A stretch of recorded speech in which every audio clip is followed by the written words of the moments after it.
Hi all welcome back. ഇന്ന് ഞാൻ ഇവിടെ കാണിക്കുന്നത് നമുക്ക് ഇൻസ്റ്റൻ്റ് ആയിട്ട് തന്നെ ഉണ്ടാക്കിയെടുക്കാൻ പറ്റിയ ചക്കര മുട്ടായിൻ്റെ ഒരു റെസിപ്പിയാണ്. അപ്പോൾ നമ്മുടെ റോഡ് സൈഡിലൊക്കെ കിട്ടുന്ന അതേ ടേസ്റ്റ് തന്നെ നമുക്കിത് ഉണ്ടാക്കിയെടുക്കാം. അപ്പോൾ ഇതിന് വേണ്ടിയിട്ട് നമ്മൾ ചോറ് കൊണ്ടാണ് ഇത് ഉണ്ടാക്കിയെടുക്കുന്നത്. അപ്പോൾ ആദ്യം തന്നെ നമുക്കിതിലേക്ക് വേണ്ടിയിട്ടുള്ള ശർക്കരപ്പാനി ഉണ്ടാക്കിയെടുക്കാം. അപ്പോൾ അതിന് വേണ്ടിയിട്ട് ഒരു 5 കഷ്ണം ശർക്കര എടുത്തിട്ടുണ്ട്. അത് ഏകദേശം ഒരു കപ്പോളം വെള്ളം ചേർത്തിട്ട് ഒരു 1/4 കപ്പ്, ഒരു കപ്പിൻ്റെ അടുത്ത് വെള്ളം ചേർത്തിട്ട് നമുക്കത് സ്റ്റൗവിൽ വെച്ചിട്ട് നമുക്കത് ഉരുക്കിയെടുക്കണം.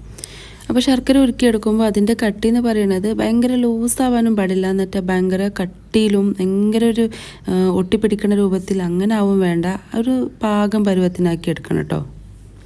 പിന്നെ ഇതിലേക്ക് വേണ്ടിയിട്ട് നമുക്ക് 2 കപ്പ് ചോറാണ് ആവശ്യം. അതിലേക്ക് ഒരു 1/2 കപ്പ് മൈദപ്പൊടി ചേർത്ത് കൊടുക്കാം. പിന്നെ 1 കപ്പ് തൈര്. അപ്പോൾ 2 കപ്പ് ചോർക്ക് 1/2 കപ്പ് മൈദയും 1 കപ്പ് തൈരുമാണ് ചേർത്തിട്ടുള്ളത്. ഒരു 2 ടേബിൾ സ്പൂൺ വെള്ളം കൂടി ചേർത്ത് ഇതെല്ലാം കൂടി ഒന്ന് പേസ്റ്റാക്കി എടുക്കണം. അപ്പോൾ നമ്മൾ പേസ്റ്റാക്കി എടുത്തിട്ടുണ്ട്. ഇത് കുറച്ചൊരു ലൂസാണ്. ഇനി ഇതിലേക്ക് കുറേശ്ശെ അരിപ്പൊടി ചേർത്ത് കൊടുത്ത് ഇതൊന്ന് കട്ടിയാക്കി കൊടുക്കണം. അപ്പോൾ ഇതിൻ്റെ അരിപ്പൊടിൻ്റെ അളവ് എന്ന് പറയുന്നത് ഇപ്പോൾ ഇതിൻ്റെ തൈര് അതുപോലെ ചോറിൻ്റെ വേവിനൊക്കെ അനുസരിച്ചിരിക്കും ഈ മാവിൻ്റെ പരുവം. അപ്പോൾ അതിനനുസരിച്ച് നമ്മൾ അരിപ്പൊടി ചേർത്തിട്ട് ഇതൊന്ന് കട്ടിയാക്കി കൊടുക്കുക. ഇത് സ്പൂൺ കൊണ്ട് ഇങ്ങനെ ഇളക്കി കൊടുത്താൽ മതി, അല്ലെങ്കിൽ മിക്സിയിലിട്ടിട്ടൊന്ന് കറക്കിയെടുക്കാം. എങ്ങനെ വേണമെങ്കിലും നമുക്കത് മിക്സ് ചെയ്ത് കൊടുക്കാം കേട്ടോ.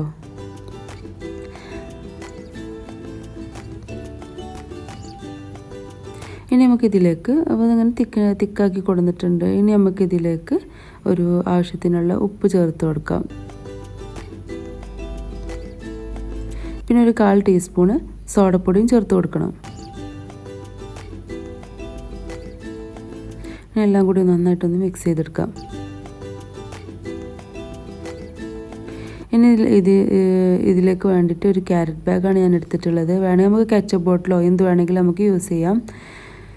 അപ്പോൾ ഈ ക്യാരറ്റ് ബാഗാണ് ഏറ്റവും സുഖം കേട്ടോ, നമുക്ക് ചെയ്യാനൊക്കെ എളുപ്പം. ഇതിലാവുമ്പോഴാണ് നമുക്ക് എളുപ്പം കേട്ടോ.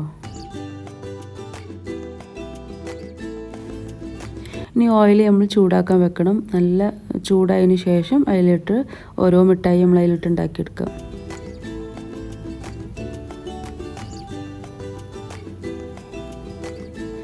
ഇതിപ്പോൾ എൻ്റെ മാവ് കുറച്ചൊരു ലൂസാണ്. അപ്പോൾ അതുകൊണ്ടോ ഇത് കറക്റ്റ് ഷേപ്പായി കിട്ടണില്ല. അപ്പോൾ ഞാൻ കുറച്ചും കൂടി അരിപ്പൊടി ചേർത്ത് കൊടുത്ത് ഒന്നും കൂടി തിക്കാക്കി കൊടുത്തിട്ടുണ്ട്.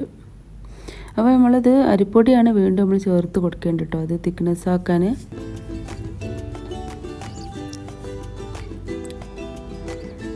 ഓക്കെ, ഇപ്പോൾ എനിക്ക് കറക്റ്റ് ഷേപ്പാക്കാൻ പറ്റുന്നുണ്ട്. അപ്പോൾ ആ ഒരു ജിലേബിൻ്റെ ഷേപ്പിലായി കിട്ടാൻ, മറ്റേത് നമുക്ക് ടേസ്റ്റിന് മാറ്റമോ അങ്ങനെ പ്രശ്നങ്ങളൊന്നുമില്ല, പക്ഷെ നമുക്ക് നല്ല ഷേപ്പായി കിട്ടാൻ കുറച്ചും കൂടി ഒരു തിക്നെസ് ആക്കി കൊടുത്തിട്ടുണ്ട്. ഇപ്പോൾ നമുക്ക് കറക്റ്റ് ഷേപ്പായി കിട്ടുന്നുണ്ട്.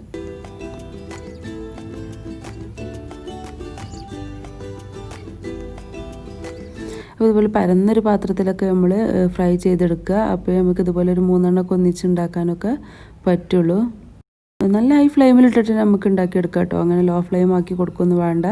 നല്ല ഹൈ ഫ്ലെയിമിലിട്ടിട്ട് തന്നെ നമുക്ക് ഈ ഒരു കളറാവുന്നത് വരെ ഫ്രൈ ചെയ്തെടുക്കണം. അതിന് ശേഷം നമ്മൾ നേരത്തെ തയ്യാറാക്കി വെച്ചിട്ടുള്ള ഈ ചൂടോടുകൂടി തന്നെ നമ്മൾ നേരത്തെ തയ്യാറാക്കിയിട്ടുള്ള ശർക്കരപ്പാനിയിൽ ഇട്ട് കൊടുക്കണം. അപ്പോൾ ഈ ശർക്കരപ്പാനി എങ്ങനെയാണെന്ന് വെച്ചാൽ അതിനും ചെറിയൊരു ചൂട് വേണം. അപ്പോൾ ശർക്കരപ്പാനിയും ചെറിയൊരു ചൂടിൽ തന്നെ ആയിരിക്കണം. അപ്പോൾ ചൂട് പോയിട്ടുണ്ടെങ്കിൽ നമ്മളിത് ഫ്രൈ ചെയ്തിടണതിൻ്റെ മുന്നേ ഒന്ന് ചെറുതായിട്ടൊന്ന് ചൂടാക്കി എടുക്കുക ശർക്കരപ്പാനി. അപ്പോൾ അതിനും ചെറിയൊരു ചൂടോടുകൂടി തന്നെ ഇതിട്ട് കൊടുക്കുമ്പോൾ പാനിക്കും ചെറിയൊരു ചൂട് വേണം. ഇനി നമ്മൾ അടുത്തതും ഫ്രൈ ചെയ്ത് കോരുന്നത് വരെ ആദ്യത്തേത് ശർക്കരപ്പാനി തന്നെ കിടക്കണം. അപ്പോൾ എല്ലാവരും ഈ ഒരു മെത്തേഡ് ട്രൈ ചെയ്ത് നോക്കുക. നല്ലൊരു സൂപ്പർ ടേസ്റ്റാണ്. നമ്മൾ റോഡ് സൈഡിൽ നിന്നൊക്കെ വാങ്ങിക്കാൻ കിട്ടുന്ന അതേ ടേസ്റ്റ് തന്നെ നമുക്കിത് ഉണ്ടാക്കിയെടുക്കാം. അപ്പോൾ ഇത് കണ്ടാൽ തന്നെ നമുക്ക് മനസ്സിലാവും, പുറം നല്ല ക്രിസ്പിയാണ്, അതുപോലെ ഉള്ളു നല്ല ജ്യൂസിയാണ്, നല്ല ടേസ്റ്റ് ഉണ്ട്. എല്ലാവരും ഒന്ന് ട്രൈ ചെയ്ത് നോക്കുക. അപ്പോൾ നമുക്ക് പെട്ടെന്ന് ഇൻസ്റ്റൻ്റ് ആയിട്ട് തന്നെ പെട്ടെന്ന് ഒരു 10 മിനിറ്റ് കൊണ്ട് തന്നെ നമുക്കിത് തയ്യാറാക്കി എടുക്കാൻ പറ്റുന്ന ഒരു കൂട്ടാണ് ഞാൻ പറഞ്ഞു തന്നിട്ടുള്ളത്. അപ്പോൾ എല്ലാവരും ഒന്ന് ട്രൈ ചെയ്ത് നോക്കുക. അപ്പോൾ ഇനി അടുത്ത വീഡിയോ ആയിട്ട് വീണ്ടും കാണാം. താങ്ക്